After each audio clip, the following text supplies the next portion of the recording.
করার জন্য। তবে সবচেয়ে উত্তম হচ্ছে কি দেওয়া, সবচেয়ে উত্তম হচ্ছে উট দেওয়া। প্রিয় বন্ধুগণ, এই উটের গোস্ত বা এই কুরবানি গোস্ত নিজে খেতে হয়।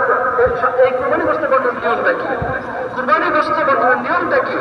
এর নিয়ম হলো যে যথাসম্ভব আমরা নিজে খাবো, আমাদের পরিবারকে খাওয়াবো এবং গরিব অসহায় মানুষের মাঝে বিতরণ করব। 3 ভাগে ভাগ করা হলে উত্তম, তবে এটা জরুরি নয়।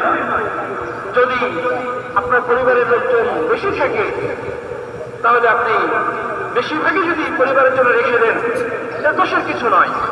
কারণ আপনার পরিবারকে খাওয়াচ্ছে, এটাও কিন্তু সাদাকা।